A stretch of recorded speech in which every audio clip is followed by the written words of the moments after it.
You and your Too late for love. It's too late.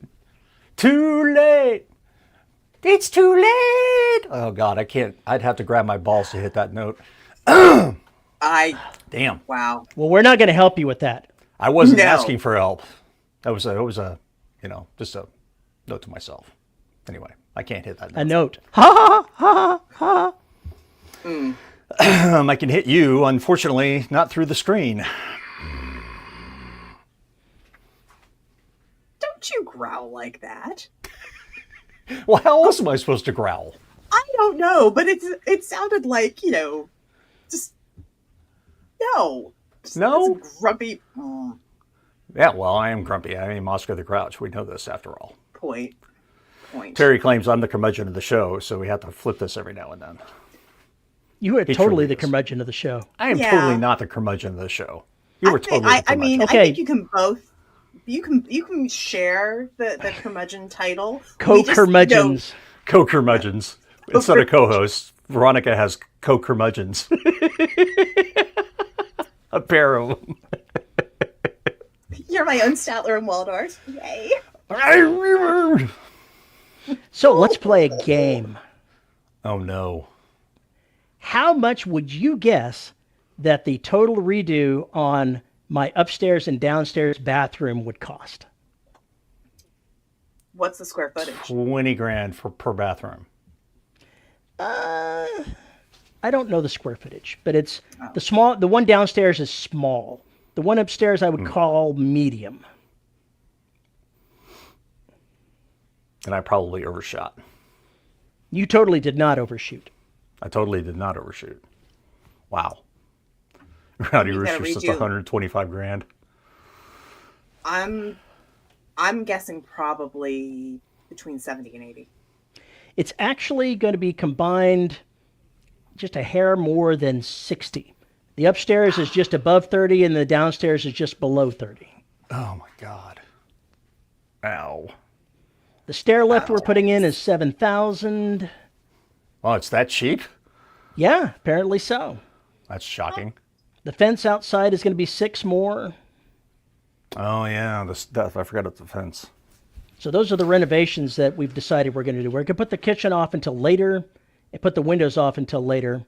But we are also going to take out enough money to go ahead and kill all of our credit card debt and pay off the IRS the money I keep paying them so that they can stop bugging me about owing them money.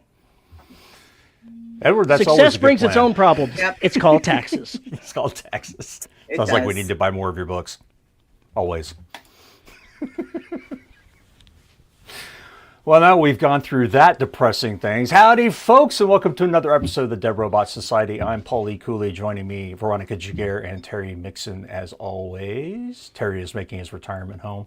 He is not wrong. We are making the upstairs and downstairs bathrooms as ADA compliant as we can because we know that we're not going to be moving, and so this is the house the cats are going to eat us in when we die. This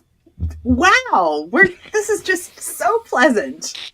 That is a true horror future. That's a true horror story for me. The last show of the year is going to end on such a high note. Thanks, Terry. This has been my nightmare, is that Terry doesn't show up for 2 shows, and I go to his house, and all I hear are cats just screeching.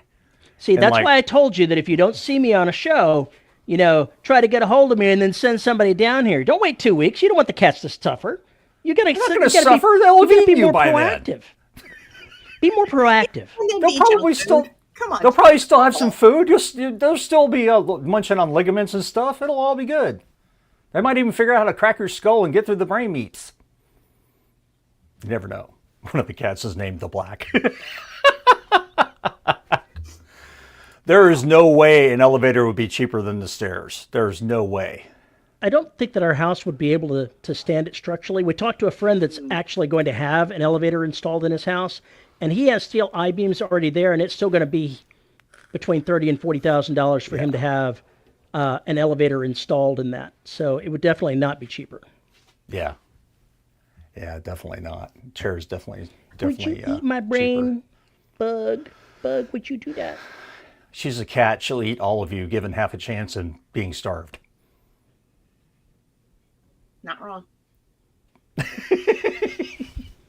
Well, I'm not here, I don't mind. Now that we've opened up a can of whoop ass on this show about being depressed and making all sorts of dubious pronouncements, V, what the hell have you been up to? My understanding there was a holiday or something. Yeah, I think there was a holiday, and I wound up spending the first part of the week cleaning and prepping to host 15 people at my house. Well, 14, because I guess if I live here, I'm not hosting them. So that would be 11 because they're 5.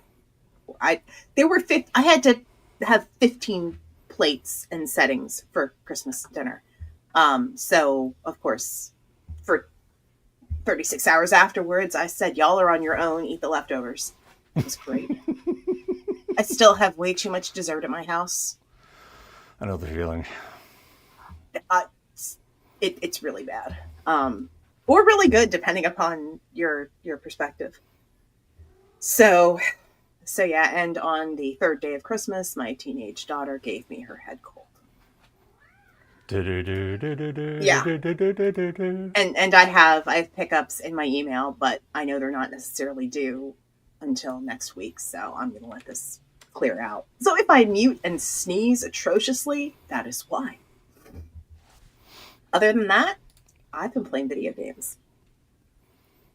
You leftovers, that's what... Eat the leftovers? Yeah. That's what Terry's cats will say someday. Yeah. Uh-huh. So yeah, I've been doing what I like to do on the dead weeks between Christmas and the start of the new year, which is play video games and hang out in my pajamas and try not to do too much. So I should finish up playing Veilguard by the end of next week, before the new year. I think I've been going for my first playthrough without a walkthrough, without any cheating. I'll cheat afterwards. Gosh darn it! I don't like. Are you a completionist? Are you a completionist? Yes. Of course you are, because you have OCD, so you're a completionist. I am. I'm going to shame the completionist. Shame! No, because I love, like, if you've played Mass Effect, so just BioWare stuff, the Dragon Age, saga, Mass Effect, same thing where your choices affect how the game turns out. It's that multiple sort of endings. Endings. So I have way too much fun with that, and figuring out who I can romance and how things are going to end up. And I'm going to have to play through it a second time because, gosh darn it, I screwed up romancing the assassin. And I need that in my life. So I'm going to have to just stick with the guy with the griffin. And that's okay. DRS feature episode, the 3 hosts speedrun Dragon Age Origins. I couldn't speedrun that to save my life. I've never played this. And if you put a controller in front of Terry, he probably is just going to stare at it. So... Oh, no, I'll use it poorly. Very poorly. Yeah, I played on the desktop, so it's a bunch of like really bad mousing. The reason I can play it is because I can pause in combat and assign stuff, and then let the turn go through, pause, assign. So I'm not the gamer that I was in my teens. So. Matt says, I just started playing Path of Exile 2. I used to have a life. My understanding is that's basically Diablo 2, but on crack, meth, and fentanyl, right? It's just basically about as addictive as it gets. Is that what I'm hearing? Yeah. Yeah, it's supposedly really, really good. The first one was supposedly really, really good, and the second one's even better. But the second one I'm going to be able to play because it'll work on Mac eventually. Anyway. It'll be fun. I don't know. I loved Diablo 2. That was before I had children and too many other responsibilities. But have you even heard of Empire of the Ants, V? I have not. I have not. But keep in mind, the other big game going on in the house is Truck Driving Simulator. So I've seen that playthrough of that, like Ice Truck Simulator. Oh my god, people just fucking freak out. It's hilarious. Yeah, my spouse managed to wreck an IKEA truck. I'm sure it didn't hurt any of the things inside it because most of them were already broken. I asked him how long it was going to take for him to put the truck back together. He did not appreciate that comment. But yeah, so I'll pick up. I've been doing a bit of writing here and there, but recording is pretty much done. Infinity Nikki? Yeah, I got nothing. What? I have thoughts. You have thoughts? They're things. I have to say that my first response was to look at Nikki and see it as something else, and that's all I'm going to leave it as. Wow. Yeah. So what? Matt says Path of Exile 2 is massive. It's the best. The D2 is the best of the Diablo games, and PoE 2 leaves it for dust. Very interesting. I'll have to check that out. Oh. So yeah, that's been my jam. Just Okay, cool. Trying to find ways to relax so I can hit the new year without too many problems and not being too tired and hopefully not too congested. What about you, Terry? You have a cat. Life is good. Life is good. I have cats. That's all you have to report? You have cats? Well, what else can I report? I mean, I'm planning on house renovations. It's eating up all of my brain power. I got you. Hence your topic idea. Got it.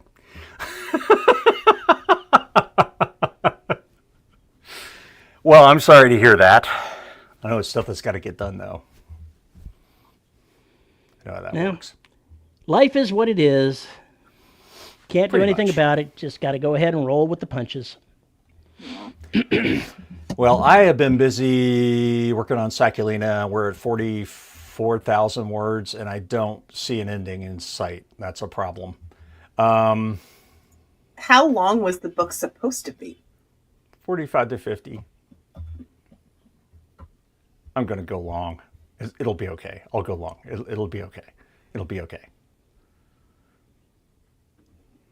Okay. You hush. Anyway, I've been doing that, working on that, and researching some other stuff that we're actually going to talk about today a little bit, or a lot. And what else has been going on? Recording. I started putting Medusa Zone up for the patrons and made the decision that starting New Year's Day, I'm going to begin the Neptune Scars public podcast in order to hopefully raise enough money to get editing and cover art done. So nice. That's going to be what I do. I mean, it's in fairly good shape as far as I know. Patrons didn't complain. So I'll put that up there in the public and go ahead and get the manuscript up into the copyright office and all that crap and get all that done, all that happy horse shit. But I can go ahead and put the podcast out. It's already done. I don't have to do anything besides make intros for it. So it's easy for me and it'll run for a long goddamn time. So that'll break up the black feed because I've noticed that a lot of people have tuned out. They're just waiting for the books to be done or they're just sick of them because they've already heard the first 4 books and they're waiting for the last 2 to jump on. So I'm going to go ahead and fill up my feed with some new content as well as evolution. So there we go. I'm going to be busy for quite a while. Clearly. I don't know if I'm going to make my goal of finishing this book by the 1st. I don't see it happening. Not with as much as I still have to do, but I'm still going to try like hell. It's probably not going to happen though. Slowly becoming Sanderson. Look. If you want to write a complicated plot, or even a subcomplicated plot, you need some words, all right? And if you add a lot of characters into it, you need some words. So I can do one of 2 things. I can either cut out the characters, and then the reader won't know exactly what's going on, and it will destroy the suspense, or I can keep that and go a little long and make it a better book. That's the way I'm looking at it. So I'm not too worried about it. Black Book's last 2. Oceania and Extinction. Wow, Rick. Rick passed 1 million words for the year. Nice. Very nice. Excellent. Oceania and Extinction are still left. Oceania has been podcast for the patrons. It has not been podcast or put together for the audiobook. Although I think I might just give the podcast the Patreon version that hasn't been edited and do the same thing, make the money to go ahead and afford the cover and whatnot. I think that's probably what I'm going to do. We'll see. We'll see. I mean, if you have too many people, you just get them eaten. Yeah, you already read Oceania. Yeah, I know. Extinction, I'm working on it. Leave me alone. I'm trying. I got like a bazillion deadlines right now. So I'm trying to schedule and get things around and make sure I can do all this, which I won't be able to, but I'm going to try it, goddammit. So that's where things are with me. Now, that might mean something different for V. What means something different? If you have too many people, just get them eaten. I The books you narrate, some of them. I mean, that's kind of... So, fun fact, in romance, that's just kind of assumed.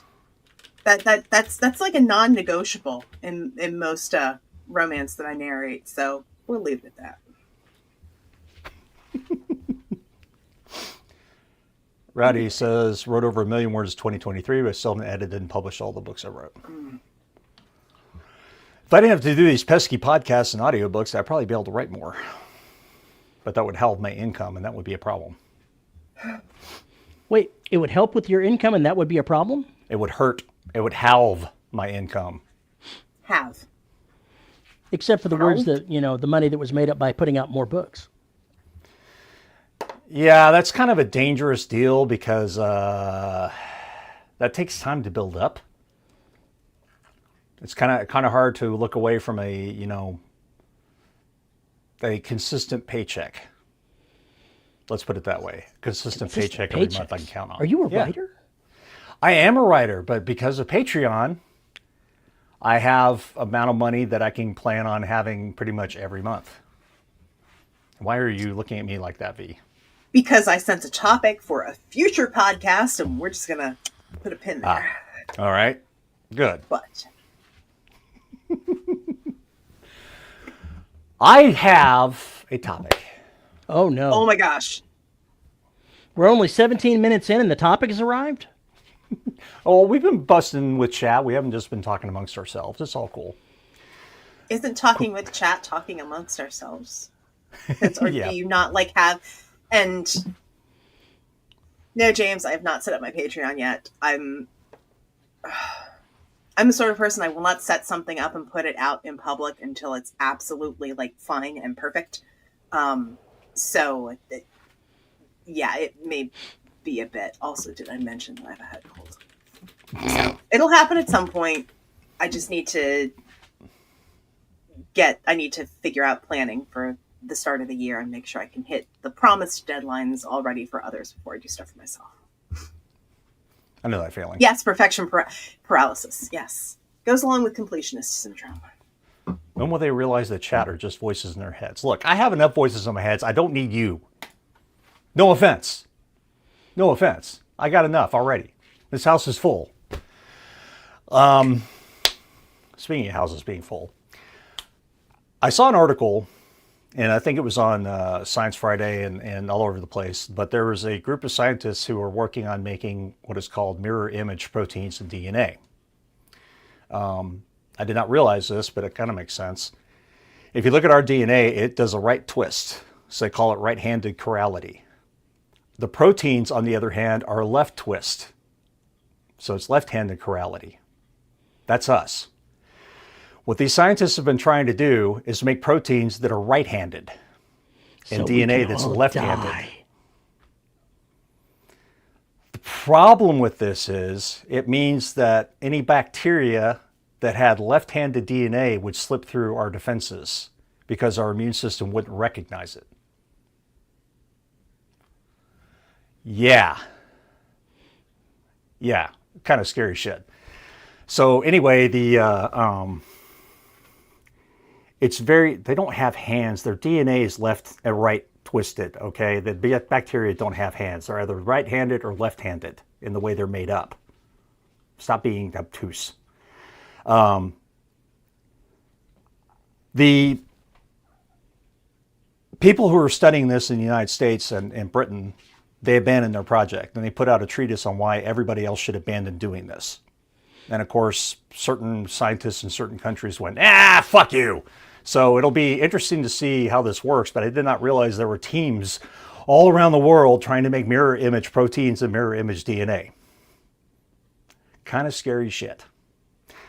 But it brought up another idea in my head. What would that look like?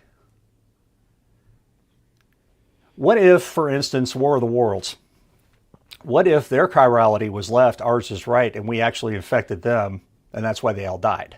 Because the common cold had no immune system because it was the wrong twist of DNA. Which begs the question, if you have that twist of DNA that's opposite ours, what do you look like? What are the kinds of attributes you might have?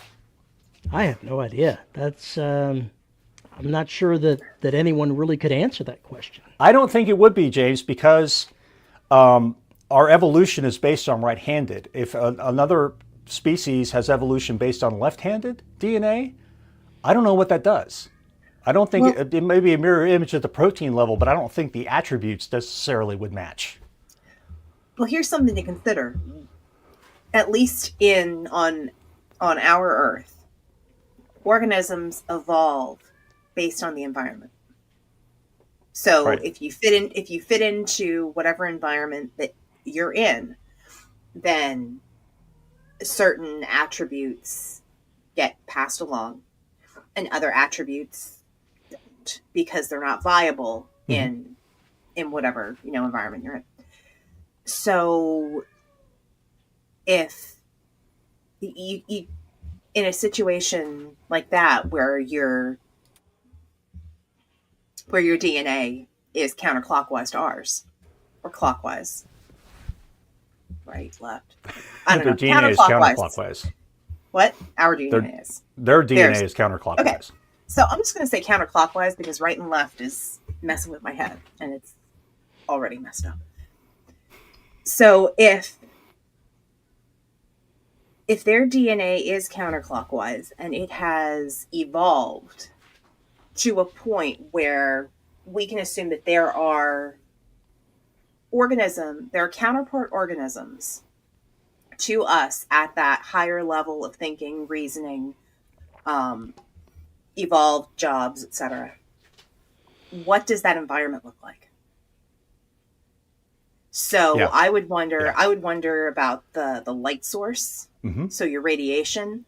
I'd wonder about, are we even talking carbon-based life forms? There we go again. And that's the thing. I think if you've got that twist, then that gives you an opening for maybe silicon-based life forms, or something that's not even on that side of the periodic chart. So you could have some other, or maybe it's an undiscovered element that makes the basis of whatever life form you've got. I just find it fascinating because if you go down to the protein level and you say it starts there by being flipped, then how does it affect the DNA when it starts to bind together? How does it affect RNA when it starts to bind together? It's not just simple left-handed twist. It's a matter of what else does that do to the genes? What else does that do? How does that affect evolution from the microscopic organism all the way up? Okay, so if you're assuming that it's flipped, but you're assuming the same amino acids, it's just going in reverse. Right. Okay. Well, the proteins are flipped too. Yeah. Okay, so if that's flipped, the proteins are flipped, then technically, don't you have to assume carbon-based life form if you've got the same amino acids? Yeah, you do. Okay. You do. Silicon or arsenic would have to use a different medium to, as we understand life anyway. The way that we look at it, or the panel I attended with Dr. Pamela Gay, when they were talking about this, was basically, I can't remember all the elements. I keep trying to find them all, but they're not there. So even on the NASA site, it's bad. But basically, you've got carbon, which is us. Everything on Earth is carbon based that I know of anyway. Arsenic is one, and silicon is another. And the reason is because there are certain surfactants and solubles. Like we use water for all of our nutrients. All of our nutrients pass through water, everything. Silicon there's a chemical on the periodic table, an element on the periodic table that silicon can use for that. There's an element on the periodic table that arsenic can use for that. Okay, so if we're looking at that group, as nerd that I am, I pulled up the periodic table because, Rick, really? Bioorganisms are not based on arsenic and old lace. So what we're looking at, if I'm looking at the periodic table, we've got reactive nonmetals, and that's where carbon hits. But then if we're looking at silicon and arsenic, those are metalloids. And if you go up and down in there, your other metalloids would be boron, germanium, antimony, and tellurium. Mm-hmm. And then if you've got, with carbon, I guess I'm looking at like the same pattern, then maybe you could go for phosphorus-based life forms. Yeah, that's another one. Phosphorus is another one. Okay, so because I'm looking at like the going down and over with that. Silicon actually has arsenic as a dopant, also phosphine and boron, I think. I don't know, Matt. You know more chemistry than I do, dude. But that it if you've got something that's evolved through with mirror imaged proteins and then DNA, RNA, etc., you've almost got a case of where, your species are toxic to each other. That is correct. Correct. If you wanted to use this in, say, a fiction setting, I mean, wow, what a great war setup.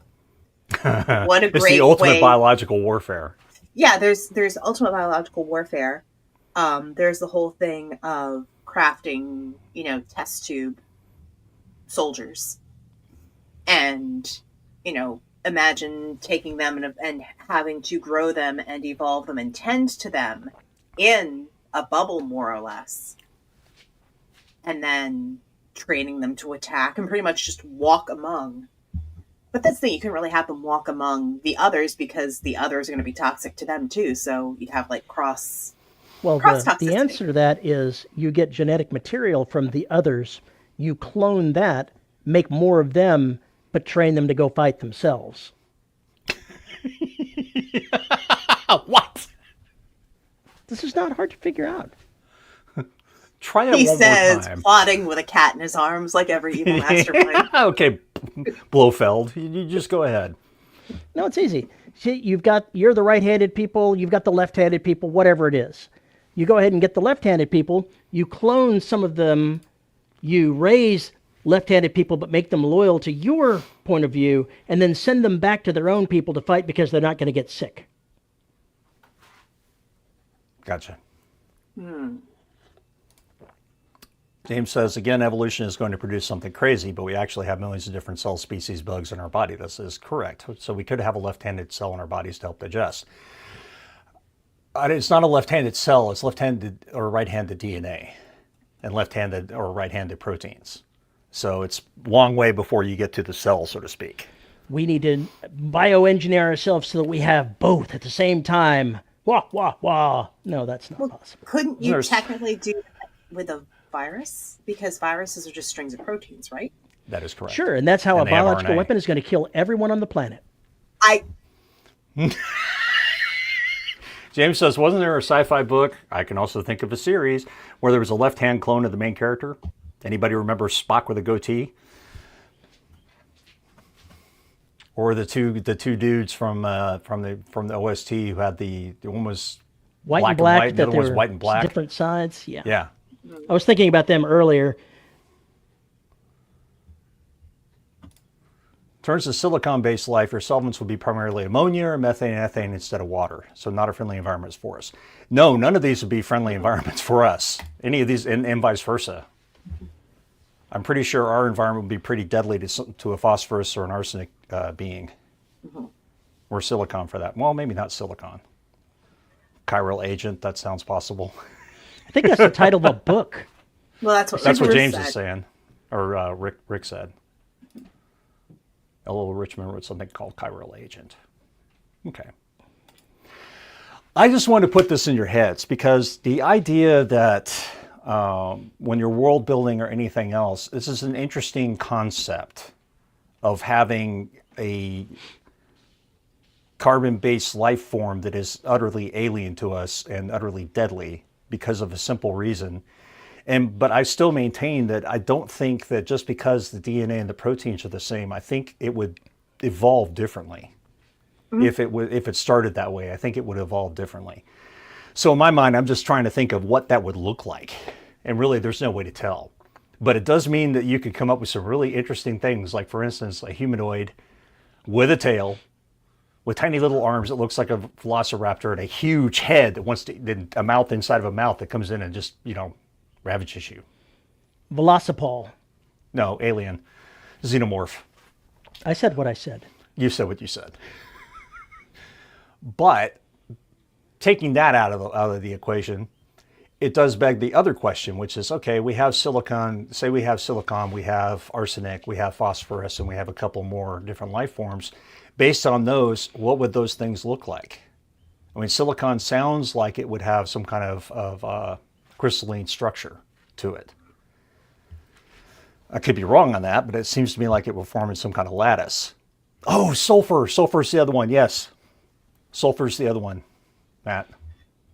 Yeah, and you can play on them being what we think of as demons. It would depend on the environment. Yes, and that's the thing. Based on what kind of environment can they survive? I think ammonia has to be really, really cold or really, really hot. Yes. I think really, really cold, though. It'd have to be cold because... Otherwise, it just turns into a gas. Right. So it'd have to be cold and either really cold or high pressure.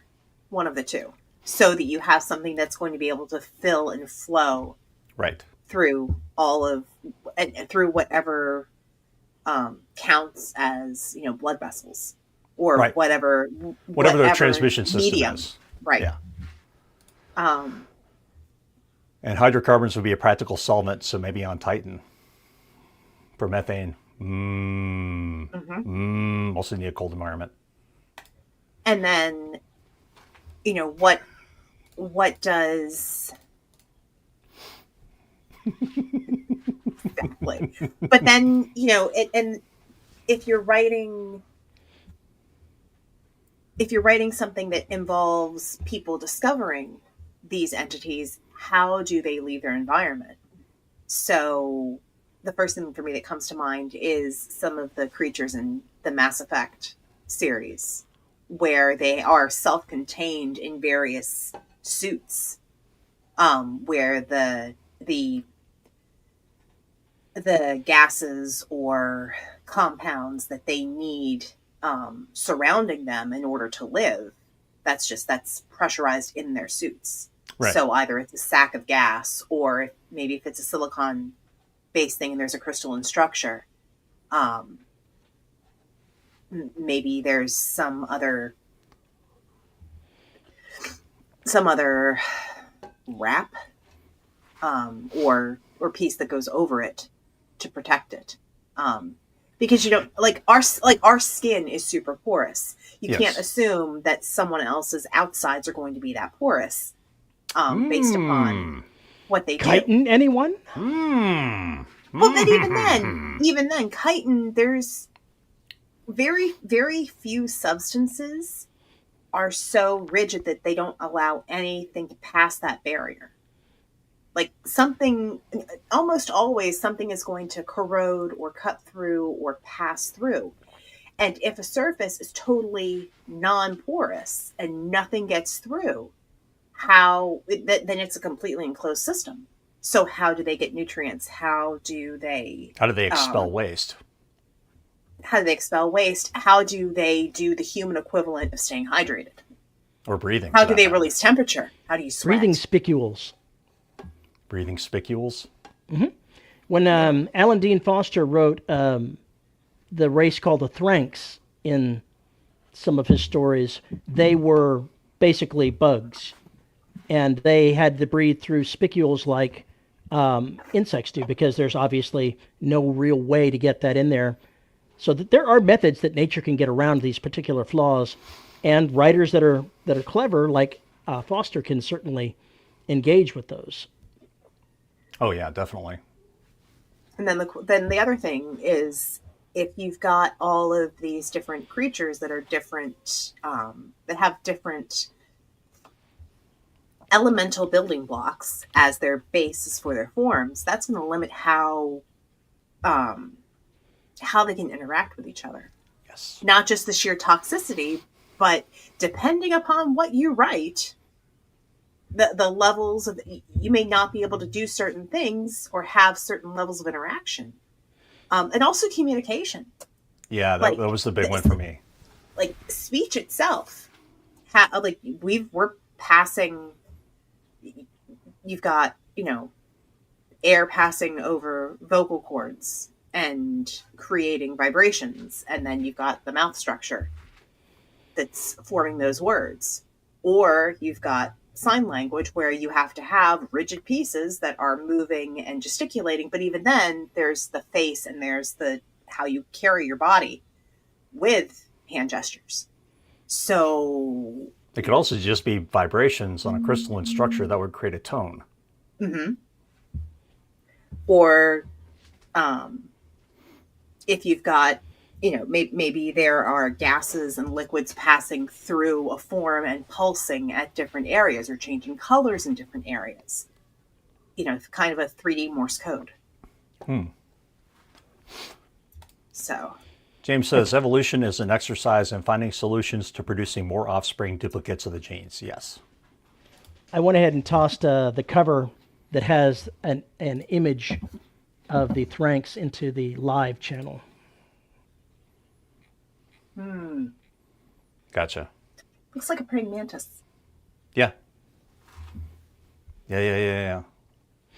Communication would be really rough because you don't have a mouth there. You've got mandibles that rub together. That could be really, really intense for somebody to try to figure out, what does that mean? I think Scott Sigler covers that with the Scorno, how they do what they do and everything else, and it just sounds horrible to watch them talk.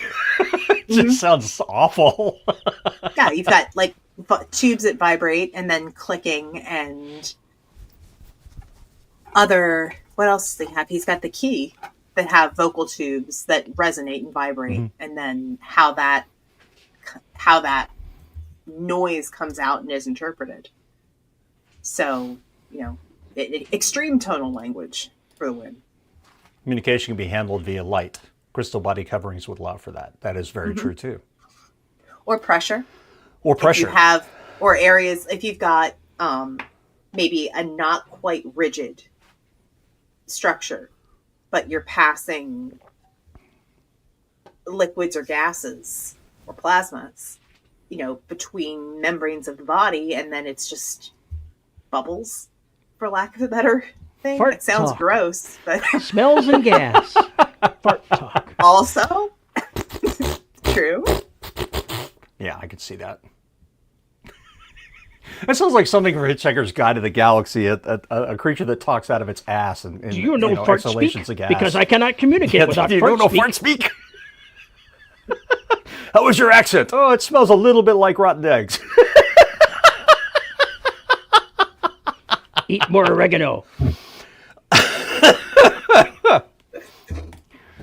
Matt says, think about how much information we pass around via fiber optics at the moment. Yeah, I have no doubt in my mind that if a silicon being evolved, so to speak, that would be much more adept at thinking than we would.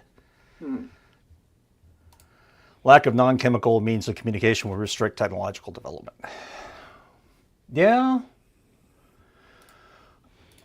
James says, I mean, we're just expelling CO2 from our mouths. It's basically the same.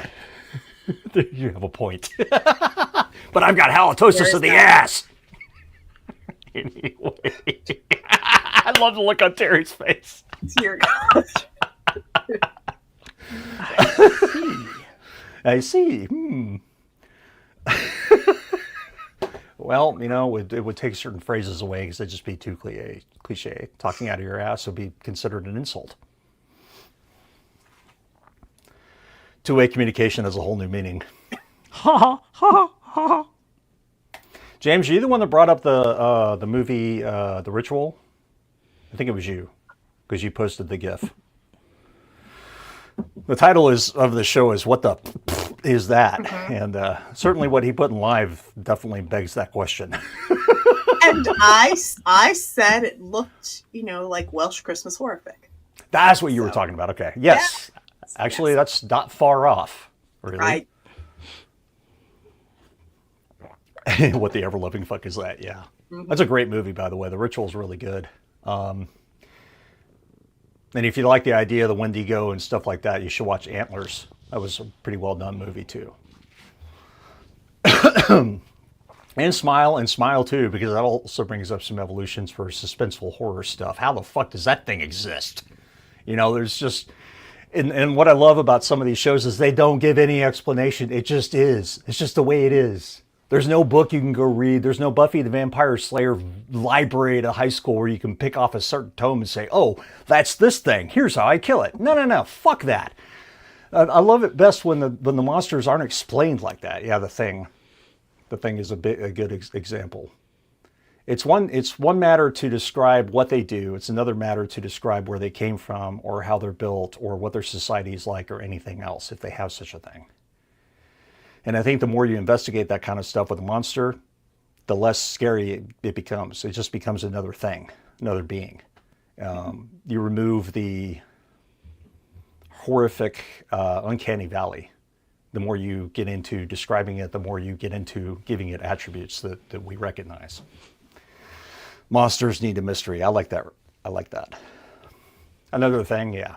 I've already written the thing. I've written my thing. Another thing would be scary. Well, let me tell you about the black. I just think it's interesting for background to start thinking about some of these things if you're going to write future sci-fi or far future sci-fi or any kind of encounter story. If you're not planning on having your aliens look like humans, what do they look like? Do the humans even know what they look like? Maybe not. Do they ever interact with humans? That's another thing. You could write something that's entirely contained and never has any humans per se in it. And just, these other creatures, but then would anyone read it? That reminds me of, I don't know what show it was or whatever, but I think this is right. The ship flew through another ship, but that ship was out of phase, dimensionally speaking, and filled with aliens. And so the aliens were walking on the ship, and the humans were walking on their ship, as in ghost images of one another, because they were out of phase. So they couldn't interact with anything, but they could see everything, albeit through a gauzy veil. That would be kind of fucked up. I want to write. It's like going back to the Star Trek thing with the USS Defiant slipping into an alternate universe after everybody dies on board. Yeah, I seem to remember that one. Didn't it get stuck in some kind of time loop or something? It wasn't a time loop. It was basically, it was drifting between our reality and the Mirror universe. It eventually ended up on the other side, but the transition made everybody go crazy. Gotcha. They killed one another. Matt says, yeah, you don't want to sympathize with the monster unless you were going for deep rather than horror. People sympathize with Frankenstein's monster. I would say Frankenstein's monster is not a monster. Sacrilege! It has none of the attributes of a monster. It is a human being who looks different. That's it. He looks monstrous, but that doesn't make him a monster. Now, he is a murderer. That goes without saying. Yeah, the real monsters in Frankenstein monster were us, not the monster. Correct. There was a movie that had Frankenstein in it that was done relatively recently, like 15 years ago, maybe 20 years ago. Maybe it was I, Frankenstein. I can't remember. And That sounds right. it was panned pretty hard, but I liked it. I thought it was pretty good. Now I'm going to have to go look. There was a series, I'm trying to remember. The monster never sees a monster in the mirror. J. Michael Straczynski. Yep. Yeah. I, Frankenstein was the movie. Oh, I've seen that's right. the advert for it. I never watched it. Yeah, the one that I'm thinking of was the Penny Dreadful series that wound up mashing a bunch of monsters and tropes from that same time period into one whole storyline. And that was an interesting exploration of Frankenstein's monster. But don't watch season 3. It should have ended at season 2. I remember season 3 was shit. There you go, Paul. Look at that. Nice. It's like what was talking about Bester in Babylon 5. I can see that. That was a vile human being. Vile human being. Oh, God. Remember, every villain is a hero in their own story. Every cultist is too. Anyway, I wanted to jump into this topic because it just, the chirality thing just got my brain firing over all these different matters. And I kind of touched on some of this kind of stuff in An Ancient Trap, with different life forms, different things that had to be done to subdue them, and why soldier castes were created to do what they do. And I kind of described that kind of loosely without going into any of the details because that didn't belong in that book. I like playing with those ideas because it also opens up the story. How would we recognize that alien life? We have certain, if you go and look at how we define life, it has a lot of assumptions, and things that we might not even notice. You could walk across a silicon life form and not even know it, right? Unless it did something. And you would be pissed that you stepped on its face. Or you would be pissed that you stepped on its face. If it was some kind of crystalline, kind of crystalline lattice that's just sitting on the ground, that might be a life form, and you'd have no idea because it doesn't do any of the things that we say life forms have. There's no motion to us. There's no chemical processes that we can necessarily detect at work. It's possible. Point is that when you're walking toward it or you're walking over it or on it without actually doing some real inspection, you would have no idea what you were doing. And that's just a vague idea, but then it also gets into other questions. How would we recognize that? Would we have to change the definition of life? Well, and scale, just the sheer, you could have a whole, say you've got a crystalline lattice, think of something like a pendant.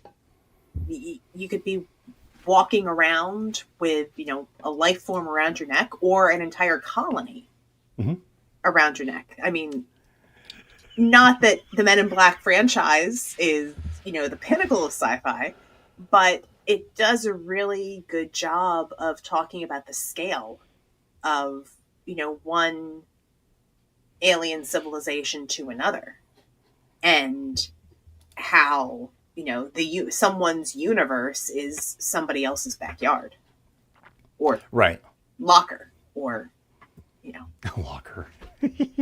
Oh, hail Jay. Sorry. It's funny you brought up colonies because I've been studying jellies again and crabs and all sorts of other stuff. Yeah, I know. I just can't get away from it. But the more I was talking menace on summer vacation, I swear. I was talking with John Miro about Portuguese man of war and how they reproduce and that it's a colony, which he didn't understand how that worked. So I had to explain it, which wasn't a big deal. He's a smart guy. It made me wonder if that's how alien life forms would get together to go into space. If it would just be a biological colony of some sort that hooks together and provides different specializations like locomotion, like tentacles, like eyes, like this, that, and the other, where they get together and through neural pathways are somehow formed, they work in concert to basically float across space, doing whatever they do. And then what if it wrecked? And then what if what if you had a colony going through and it wrecks somewhere in the middle, and then you've got all of these pieces get flung off, and depending upon where each piece lands, I don't need another goddamn book to write, V. Shut up. Shut up. God damn you. Anyway, yes, my work here is done.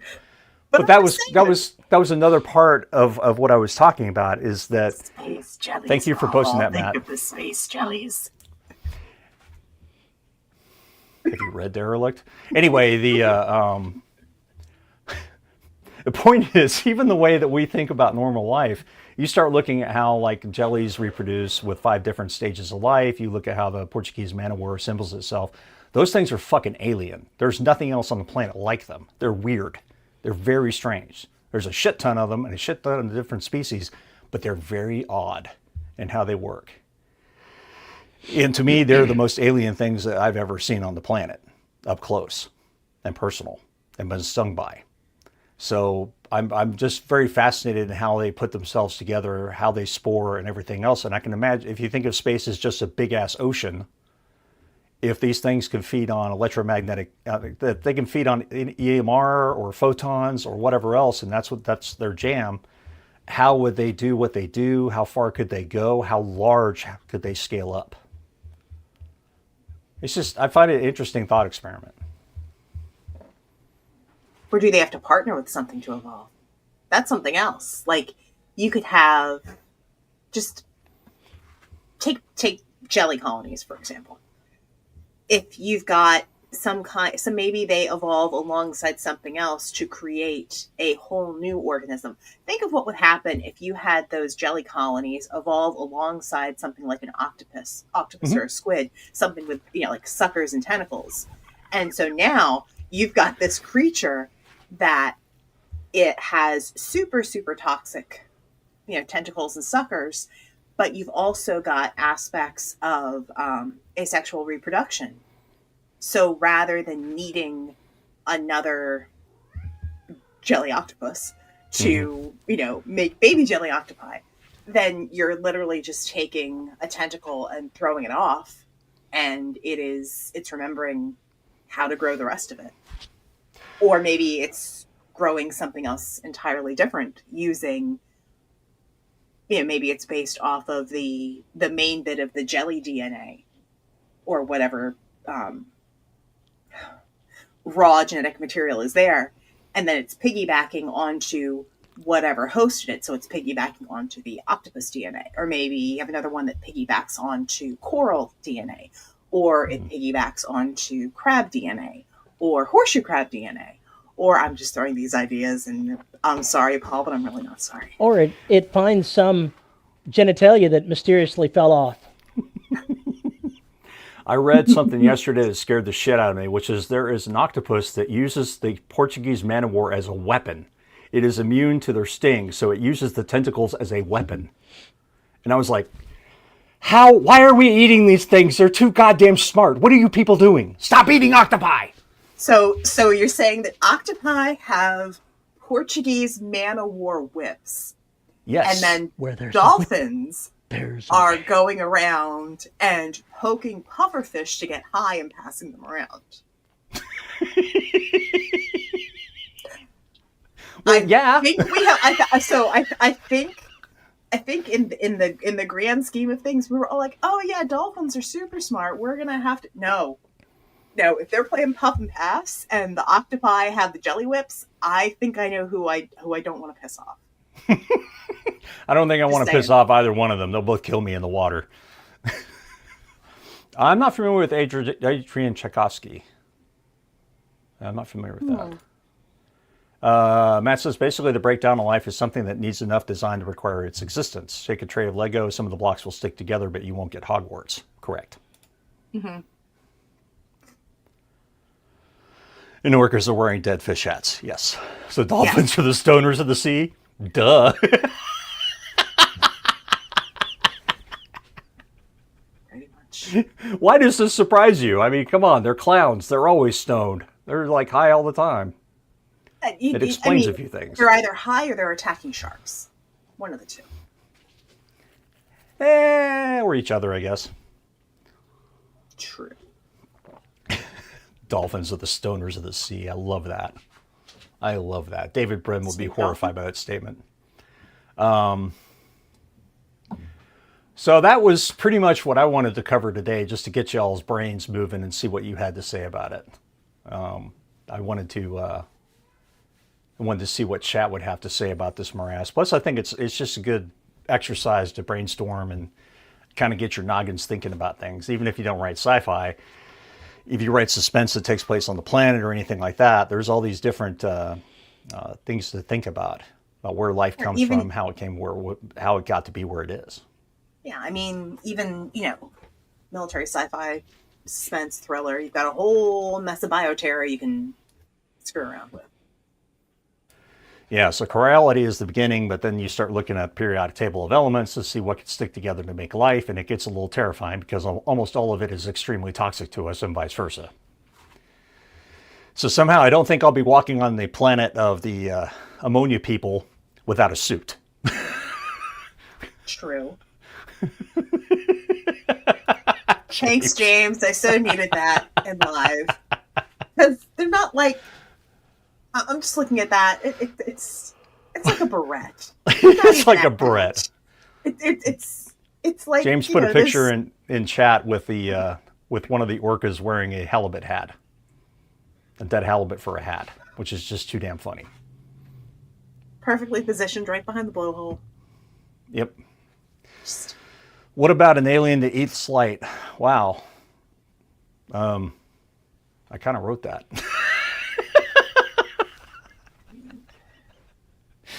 Yes.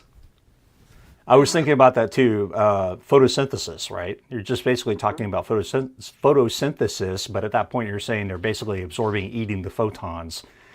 Or maybe they attract the photons. Somehow photons are attracted to them, and therefore it looks like they're eating the light because they really are. And then the light would look like it was going into a black hole. But then you'd have to, if it's eating that, what is it excreting? What is the waste product of that? We breathe in, and even with plants, they're dark matter push out. Well, what if you have something that's pulling in not photons or dark matter? Or what if it's pulling in even smaller pieces? What if it only wants a certain type of quark? And then what happens when the rest of the stuff is there and completely disassembled?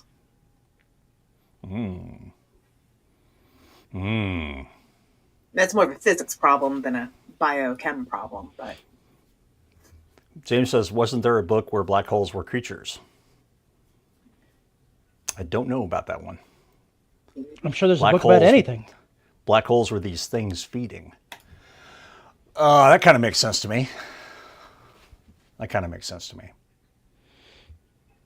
That's all wacky and crazy. So if black holes are things that are feeding, what is the antimatter spout in the center of our galaxy? You don't want to know. We are all just waste products, man. We're all just stardust. See, the first time I read about that in a book, I was like, that can't be real. Somebody made that up. In fact, it is real. There's something that is near the center of our galactic core that is spewing out an incredible amount of antimatter, an incredibly large amount of antimatter, continuously. You're like, where's that coming from?